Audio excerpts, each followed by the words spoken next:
Another shock out of the Fulton County Jail, an inmate stabbed to death. LaShawn Thompson was found face down in the toilet in his cell, and he was covered in insects.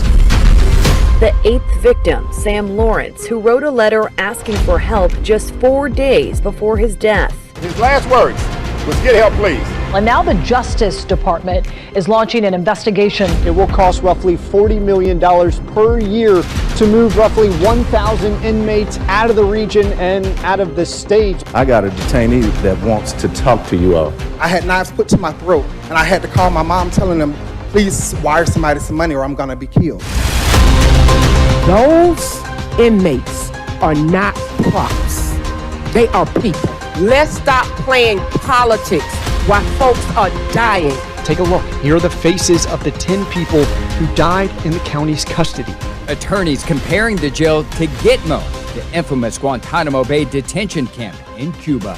You are holding people for long periods of time without charging them with a crime. No justice, no peace. No justice, no peace. Until we address those systemic harms that have led to the death of so many in custody, we will continue to see these problems.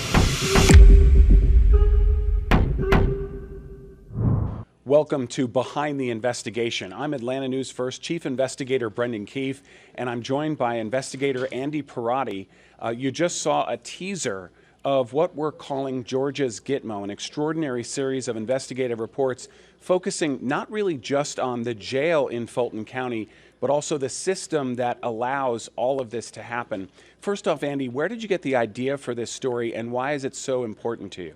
You know, so a few months ago, I was interviewing a Atlanta criminal defense attorney. His name is Andrew Fleischman, and he was telling me some stats about the jail that I had not heard of before, saying that there were a number of individuals who were in the jail who had not been indicted yet, people not formally charged with the crime. And when he told me that, I was like, how is that possible? He said, yeah, it's happening. These people are arrested, but they're waiting in an indictment from the district attorney's office. And he said at that moment, it's just like Gitmo. It's like our own Gitmo, which is an acronym for Guantanamo Bay Detention Camp in Cuba, which has held suspected enemy combatants for decades without trial. So that's how the name came about, and that's how I became interested in it. I'm really interested in this subject matter to begin with because it's sort of been in my wheelhouse for years, covering jails, covering people in jails, covering people in prisons. And as you know, we've been covering the crisis of Fulton County Jail for the past year, and it just seemed like there needed to be more attention put on this issue with so many people unfortunately dying in the jail, not convicted of a crime, simply waiting for their day in court. You know, before we watch the story and this extraordinary series of stories that you're doing, it's important to point out that the Fulton County Jail is notorious nationally now, after some of the Donald Trump, former president of the United States, and other defendants were processed there. And you know, a lot of people talked about the number of deaths there, but a lot of the reporting has been superficial. It's looked at sort of the statistics from 40,000 feet. What you really do is look at the underlying problem. I mean, what I love about investigative reporting is we don't just go and look for the simple surface answer. We keep digging till we hit bedrock, and you find the systemic and institutional failures. And I don't want to spoil it too much before we listen to the story, but what you really did is you went to all of the power players and really held them accountable for their role in the fact that so many people are not only awaiting trial, many without representation, but some of them haven't been indicted, and they're in there for weeks, months, years, and even one longer than a decade, awaiting trial on charges. Because, again, it's important to point out, I know you and I have talked about this a lot, but the jail is not a prison. It's not where you're generally sentenced to go to serve out a sentence after you've been adjudicated. It's where you're awaiting trial on charges. Most of these people are in there for pretrial detention. There's a smaller population that's in there because they've been sentenced to a year or less in jail. And as a result, they're innocent till proven guilty. Is that part of why you wanted to do this story too? Yeah, you hit on all the things of why this is so important, and really getting down to the why is the jail the way it is. And we did exactly what you just mentioned. We went to the four most powerful elected individuals in the county that have the most influence into what happens at the jail and the people inside. We're talking about the sheriff, the district attorney, the county chairman, and the chief superior court judge. We sat down with all of them, some of them as close to an hour. So in addition to putting them together in the story that you're about to listen and watch, we posted the raw interviews in this story on our website because we want to be completely transparent and explaining what they have to say about the issue and holding them accountable for their part. And I know we do have a lot of followers who are students or fellow investigative reporters. Folks, this is a master class in how to do investigative interviews to get the interview subject comfortable enough to essentially get down to the rock bottom truth. Let's listen to the story. We'll talk about it on the other end. It really scarred me for life. D'Anthony Tolbert has never served in the military, but says what he witnessed while detained inside the Fulton County Jail felt like war. I saw people die. I saw people get stabbed. Atlanta police arrested D'Anthony and his former roommate for murder in 2019. This past July, his attorney argued the district attorney had no proof he was involved. There's no physical evidence that Mr. Tolbert assaulted anybody, fired a gun at anybody, drove the vehicle that night. Frustrated, the 25-year-old spoke out in court. Student German, I only know your shit, but this is my life, so I only have one chance. After waiting 4.5 years behind bars to prove his innocence, the jury found him not guilty. How did this impact your mental health? I ain't even gonna lie to you, it tore me up. I'm scared right now because I don't have nobody. I don't have a support team. When I got out, it's like they don't even have programs to help people in my situation. I really did lose everything, and even my kids. I can't even have my family no more. He lost his home, lost his job, and he almost lost his life. Stab right here. Each marking on his back and arms, stab wounds from knives and shanks. Right there, right there. There. They just keep going. And this all happened at the jail? Yeah. I mean, are you surprised that you're alive? Yeah. I thank God for it every day. An Atlanta News First investigation uncovered D'Anthony is one of hundreds of people inside the county jail waiting extraordinary lengths of time for their day in court. Overcrowding the jail caused by an unprecedented backlog of criminal cases. County records show as of September, at least 690 people detained more than a year in jail, 142 waiting 3 years, and at least 19 people waiting more than 5. That includes 61-year-old Daryl Lowe, who has waited 13 years behind bars for his trial date. None of them convicted of a crime, all of them in the sheriff's custody. Fulton County Sheriff Pat Labat. Are you frustrated when you hear these numbers? Well, I'm not frustrated. Let me tell you why I'm not frustrated. I knew when I took office, I knew when I ran for office, that the system was broken. I just didn't know how broken. The court backlog impacts more than people accused of crimes. Victims and their families suffer too. We're back on the record with State versus Jerez Sanders. This past August, Latarcia Gaither takes a seat inside a Fulton County courtroom, waiting for a verdict she worried would never happen. Facing Jerez Sanders, accused of killing her longtime boyfriend Timothy Jackson and 2 others at this home in 2013. I needed justice to move on. I need this to move on. Latarcia is the one who found Timothy dead inside. If you go down the hallway, there's a bedroom to your left, and the 2 bedrooms.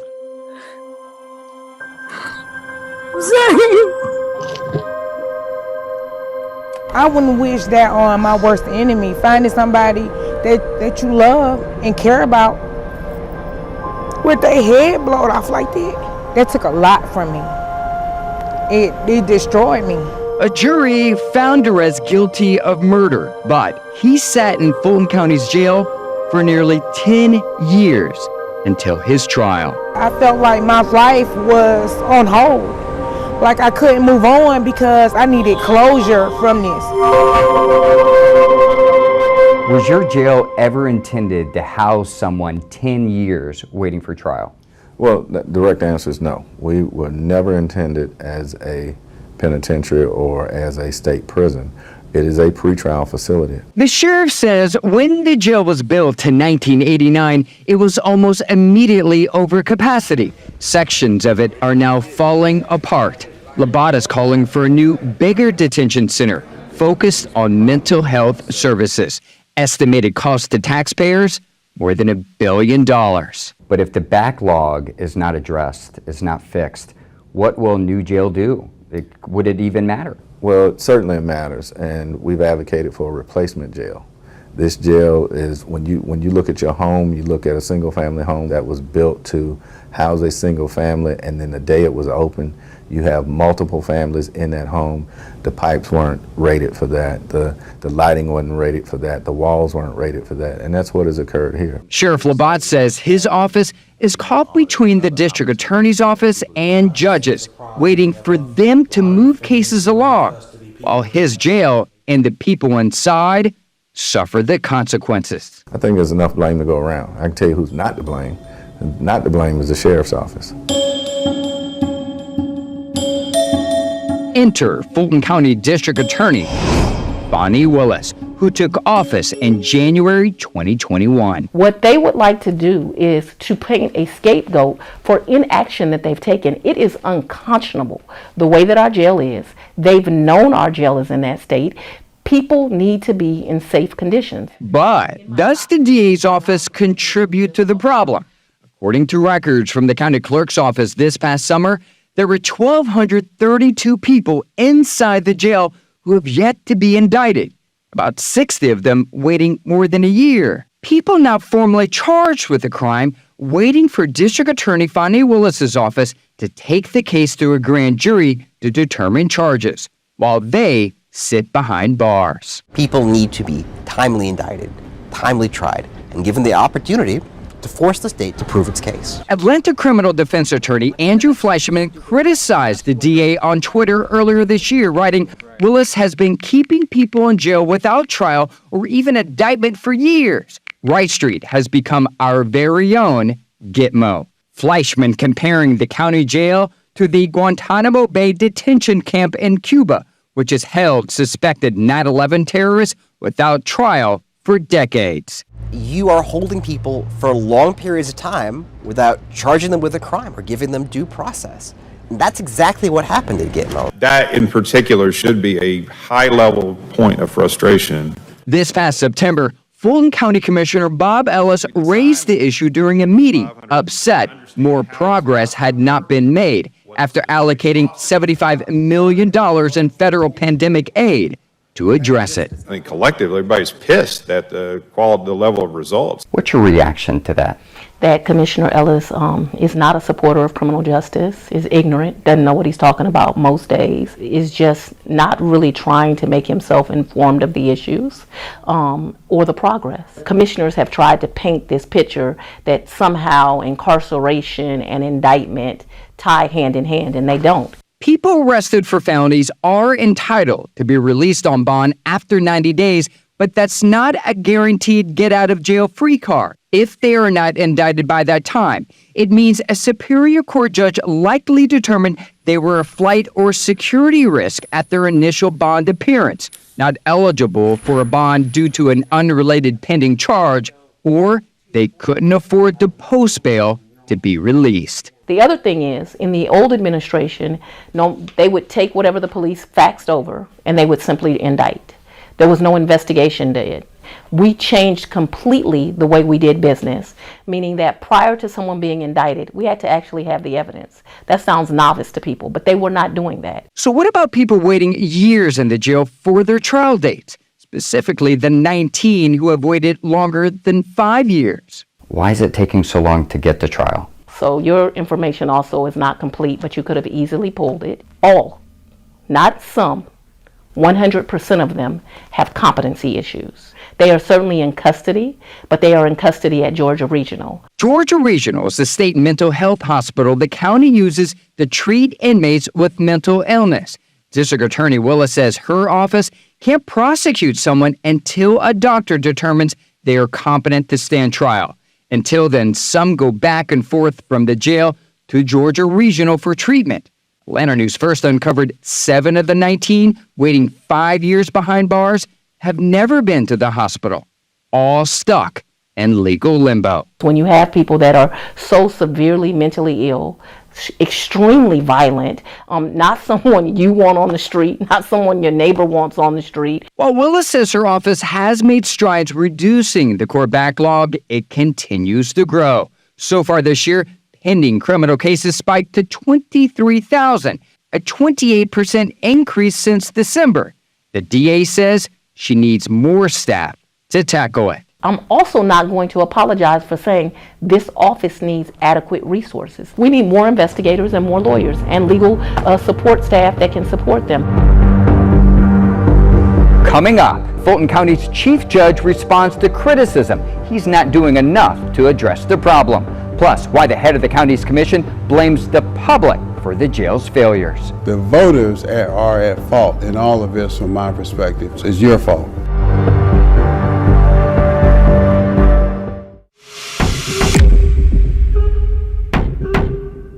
The voters are at fault in all of this from my perspective. It's your fault. That's Fulton County Chairman Rob Pitts blaming the public for problems at Fulton County's jail. But Pitts, who heads the commission responsible for funding the detention center, doesn't stop there. He says elected judges share responsibility too.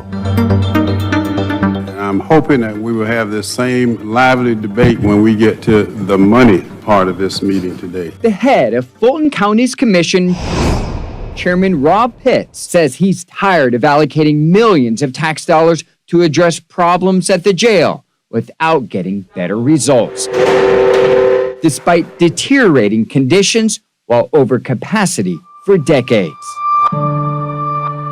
Thursday afternoon, a triple stabbing left 1 inmate dead and 2 others injured. To date, we have had 10 deaths in the Fulton County Jail. The Department of Justice is investigating the jail's living conditions. A brand new jail is not going to solve the problem if you don't have good management in that jail. The chairman wants to renovate the current jail instead, saying the detention facility's real problem is rooted in the county's historic court backlog, forcing inmates to wait for trial too long. As of September, hundreds of people were waiting more than a year in jail, dozens of others more than 3. Innocent until proven guilty, languishing behind bars while they wait for their day in court. Reason for the jail being overcrowded, if we're honest, is that those who are responsible for processing those in jail through the system are not doing their job. The chairman puts most of the blame on 2 groups of people. First, Fulton County Superior Court judges who are elected. Some work, some do not. Some come to work at 10 o'clock in the morning, go to lunch at 12, and play golf.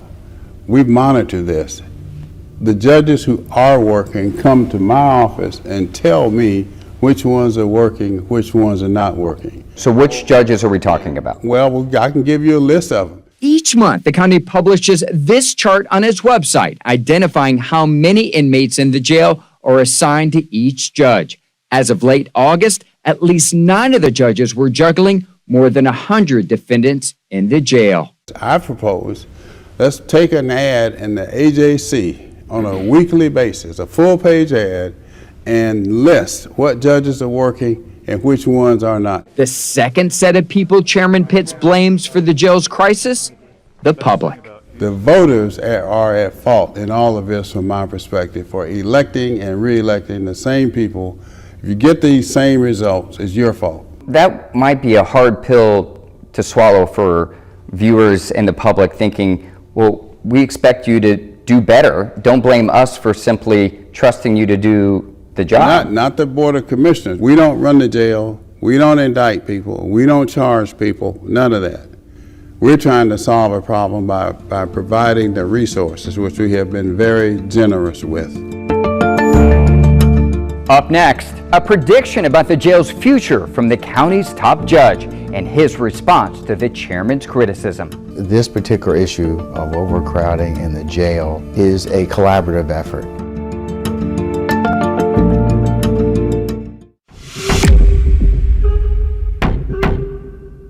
Hundreds of people inside Fulton County's jail have waited years for their day in court, overcrowding the facility, creating dangerous conditions. The county's chairman blames elected judges for not doing enough to address the problem.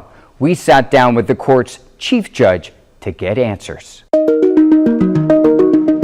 Motion on the floor is to rescind the contract. Ask the head of Fulton County's commission who's to blame for overcrowding at the jail. Chairman Rob Pitts points to Superior Court judges and the voters who keep them in office. Some work, some do not. Some come to work at 10 o'clock in the morning, go to lunch at 12, and play golf. We monitor this. The voters are at fault in all of this from my perspective. It's your fault. Any other witnesses, Ms. Bell? Fulton County Chief Superior Court Judge Earl Glanville. What's your response to what he said? Well, I would disagree because this particular issue of overcrowding in the jail is a collaborative effort. Voters first elected Glanville to the bench in 2005. He's been the chief for about a year. The judge says he and his colleagues on the bench are working hard to move cases along, but they are at the mercy of prosecutors and defense attorneys' ability to get their cases ready. Case in point, there are not enough court-appointed attorneys. These are the lawyers who represent the majority of people in jail who cannot afford to pay for one themselves. It's a problem. I understand it's a problem. This man told a judge in July he sat in the county jail for nearly a year without an attorney. How long have you been in custody? 11 months. And have you seen About to be 12 months on the 13th of August. August, okay. And has anyone come to see you? Any lawyer? No. Okay. The whole public defender system is just very important because if you don't have public defenders, criminal accused, it affects their ability to have adequate representation. Judge Glanville says cases are also held up by the overburdened crime lab at the Georgia Bureau of Investigation, which can take months for it to test drugs and firearm ballistics needed before the DA will pursue charges or drop the case. If I'm a defendant and that science will exonerate me, or at least give me a better understanding of where I stand with that case, there's nothing I can do until I get that data point. This past December, Judge Glanville signed this order suspending defendants' ability to request speedy trials, citing the pandemic and an overwhelming backlog for the reason. It ended in July, but the result, potentially thousands of people unable to move their cases forward for months. Do you think that suspension impacted the backlog during that time? I would say so because we were not able to try as many cases during the pandemic given the health concerns. So it had an effect. To address the backlog, the judge says his colleagues created a temporary program to fund more court-appointed attorneys.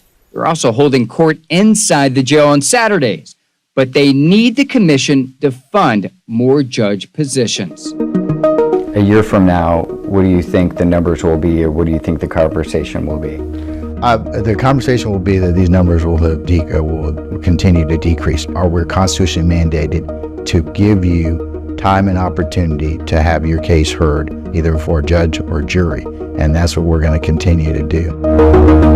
County commissioners have yet to decide whether they will approve funding for a new jail that could exceed more than $1 billion. We'll keep you posted. In the meantime, you can watch the full interviews with the sheriff, the DA, the county chairman, and the chief judge in this story on AtlantaNewsFirst.com. Thanks for watching. And Brendan, while I was investigating and producing this piece, Georgia state senators have announced that they plan to investigate the jail problems themselves, holding a hearing in the next few days. Wow. And also, the county commissioners have not determined whether they're going to fund a new jail, which could cost more than $1 billion. You know, Andy, a lot of times, you know, investigative reporters, we're hammers, right? So everything looks like a nail. And when we go to do these interviews, especially accountability interviews, all 4 of these primary interviews that you did with officials were accountability interviews. You had some emotional interviews sprinkled in there, but really it was about holding the powerful accountable. Very often when we sit down with officials, we treat them with a heavy hand. Again, we're the hammer, they're the nail. And so we fire these sort of rapid fire questions that I'm certainly guilty of this, where we ask a question where the question itself is the accountability, no matter how they answer. In this case, you used a very different method, and I don't want to put words in your mouth, but what was your interview style here in order to extract the truth that you were able to show all of us? Well, I think it just started with my initial request, and I'm very transparent before I do any interview, especially interviews with officials seeking some sort of accountability. And I sent them a very lengthy email saying, here are my findings, and here are the issues that I'd like to bring up as part of the interview. Not all of them said yes immediately. Some took weeks to schedule. Some took... Will you tell us which ones? Well, I'd say that the chief Superior Court judge was the most difficult to nail down. Yeah, they don't like to generally give interviews because they're independent arbiters, right? So they don't want to share their opinion in an interview. But it sounds like this was important to the chief judge, despite the fact that, there was a lot of blame pointing in all directions. Everyone really, this is important to what they do. Yeah, and people forget that judges here in Georgia, Superior Court judges, they're elected. So they have to be careful about what they say because of them leading a courtroom in cases. But at the end of the day, I believe that their voice is important to this conversation because voters put them into office. And we should know a little bit more about their judicial philosophy and how they approach things and how they're tackling this very complex, big issue impacting a lot of people. Again, just to stick on the interview style for a second, I just was very impressed. I've been a journalist for 34 years, and to see your interview style, the way you were able to get all 4 officials comfortable enough to not only tell on themselves to a degree, but also to sort of point the blame elsewhere. I don't want to sensationalize it in any way, but it reminded me of a circular firing squad. Everybody had some blame for the others in the story, and there wasn't as much taking of responsibility for each individual's sort of, ability to fix this. What you didn't hear was a lot of solutions, right? Or am I imprinting my opinion on this? It was a little bit of both, and I actually brought that up in a couple of the interviews, basically saying, hey, you're saying this is the blame, and then the DA saying this is the blame. Why is there no consensus of what is causing this problem? I wanted them to know that I recognized that, and I wanted them to know what their peers, what their folks in the office down the hall or across the street or at the sheriff's office was saying about what they were saying was to blame. And it is really interesting that there doesn't appear to be a broad consensus. Now, there was some. I think that many of them believe that more judges is needed. But there was a consensus of whether a new jail is needed. The chairman does not want a new jail. He is tired of allocating millions of dollars to a facility that he says hasn't gotten any better, or a criminal justice system. I mean, last year they allocated $75 million in federal pandemic aid, and county commissioners are frustrated that more isn't being done. So yeah, there is a little bit of that circular firing squad situation here. It wasn't my intention to do that, but if you listen to the interviews, in some areas it does appear to be that. But there are some solutions that they are offering. I think the DA says that she needs more staff herself. The DA and the judge both said that we need a more robust crime lab to test drugs and ballistics. One of the things that stuck out to me of what the DA said is that if police give her multiple different types of drugs to test involving one defendant, the GBI's crime lab says it will only test one of them because they're so backlogged. So there may be a defendant that could face numerous different types of charges involving drugs that they're not supposed to have in their possession, but she'd only be able to indict them on one of them, as they simply don't have the capacity to test all of them. You know, what I sensed from all of the interviews with officials was a level of frustration. And while they were blaming different problems, it doesn't mean only one is true. Can't they all be true? In other words, it's a compound problem, isn't it? It's the crime lab, it's the DA doesn't have enough funding and prosecutors, that the jail doesn't have a better facility and isn't supposed to hold that many people, that the chief judge has a backlog, and then also, you know, the big picture, which is your previous investigation, the 6th, which I encourage people to view on AtlantaNewsFirst.com and go to the ANF Investigates tab. You know, in the 6th, you pointed out that people don't have representation. So it's very hard to, you know, go before the judge and get bond when you don't even have an attorney. Is it a compound problem, and is it so complex that there isn't a simple solution? There isn't a simple solution. I think the public sometimes wants easy answers to complex problems. What I hope, though, is that these individuals, the power players, the people that we elect to make these big decisions, will actually come back and actually watch these raw interviews with their peers so they can see, you know, I think the sheriff said that we're all in this together. The judge said we're all in this together.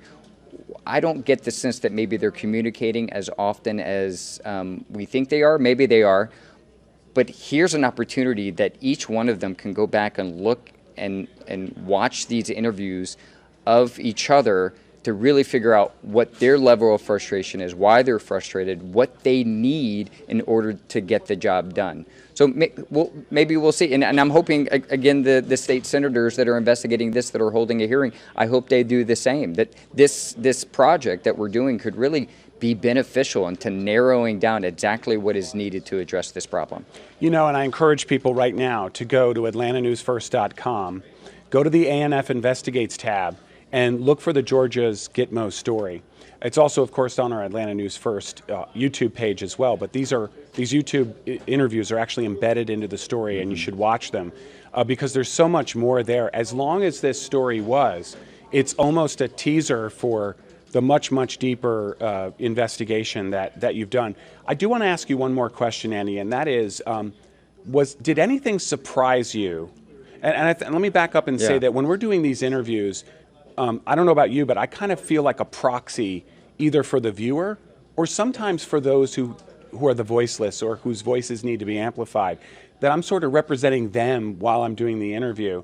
One, did you feel that way? And two, feeling that way in the interview, did you then respond or you know, were you surprised by some of the responses is what I mean? You know, I think the thing that I will walk away the most with from this project is meeting the individuals, especially one, Mr. Tolbert, D'Anthony Tolbert, who was in the jail for 4.5 years. And he was waiting, innocent. And he was innocent. He was found innocent. We were tracking his case, knowing that he was one of a number of individuals inside the jail, waiting years for their court date. Some of them very much believing that they are innocent of what they were accused of, what they were being detained for. And to meet him, and in his own words, believing that he is lucky to be alive, being stabbed multiple times. I mean, can you just like imagine having to be in a facility like this, being assaulted for years, ultimately found not guilty, and the problem, knowing that the problem still exists and that there are others like him. There's got to be others like him. I know that there are others like him. And that, to me, is what I'll walk away with the most, knowing that there are more D'Anthony Tolberts in that jail waiting for their day in court, hoping that they live long enough to get their day in court. Some people are watching this on our live stream or on our YouTube channel and or on ANF Plus. But others are listening to this as a podcast right now, and they may want to go see the story. Where can they find it, and what else can they find online, Andy? So we've created a special website within AtlantaNewsFirst.com called Gitmo, George's Gitmo. And in that story, not only do we have the main story and the raw interviews of all the main elected officials that we interviewed for this story, but we have some really cool interactive graphics that you can view to show, for instance, 19 individuals who have been in the jail 5 years or longer waiting for their trial. We've broken down how many of them have, for those individuals who have competency issues, how many of them have been in a mental health facility, how many days of their incarceration, and how many days they've been at the jail. All of them have been in the sheriff's custody the entire time, but I think it's fascinating to look at those individuals who have been in the jail for 5+ years to find out which ones have competency issues and which ones don't. And I think it will show that we clearly have a mental health issue going on here in this facility in its population, and not enough people are getting help. You know, another thing strikes me is that one of the powers of what we do is we take people where they can't otherwise go. None of us wants to see the inside of the Fulton County Jail in person, but as journalists we get to take them there to show the taxpayers what they're paying for or what they're not getting. I am curious, did the district attorney, Fani Willis, say she's been inside the jail, like deeply inside the jail, to see how it operates? Has the chief judge been inside the jail? Has the chair of the county commissioners been inside the jail? Because if they haven't, then they really don't know what the problem is. And if they have, then they know what it is, and it's not getting fixed. I don't know if District Attorney Fani Willis has been, but I know her prosecutors have been. She's explained to me that she had a colleague that was put in a position where the locks on some of the inmate doors weren't locked, and it was a very serious security issue for her. She was very concerned for her staff's safety. I believe the chairman has been inside. He doesn't believe that the jail is nearly as bad as being presented. He believes that the only video and only pictures are only being shown of the bad portions of the jail. Well, how many people have to die before it's a serious issue? I mean, if 10 people are dead in this year, I mean, it's literally a fatal, you know, it is you check in but you don't check out kind of environment. Right. How bad does it have to get before it's bad enough? And I think what he would say, based on the interview that I had with him, is he's saying the jail is in bad shape, but we can renovate it. We have to deal with the backlog issue that is creating the dangerous conditions inside. Not only the infrastructure falling apart, but the overcrowding. And that's what he'll say. I don't know whether the chief judge has been inside the jail, but all of them, with the exception of the chairman, all want a brand new jail. They all believe the county needs a brand new jail. Andy Pierrotti, I cannot thank you enough for this kind of reporting. It is exactly our mission, to hold the powerful accountable, to elevate smaller voices, to try to advocate for solutions. This is an extraordinary series of reports. I encourage everyone listening and watching to go to AtlantaNewsFirst.com, go to ANF Investigates or George's Gitmo to see this extraordinary reporting, which I know, Andy, you're not going to quit on this story until you get it fixed, which means you're going to be on it for some time. Thanks so much for being here. I'm Chief Investigative Reporter Brendan Keefe with Atlanta News First Investigates.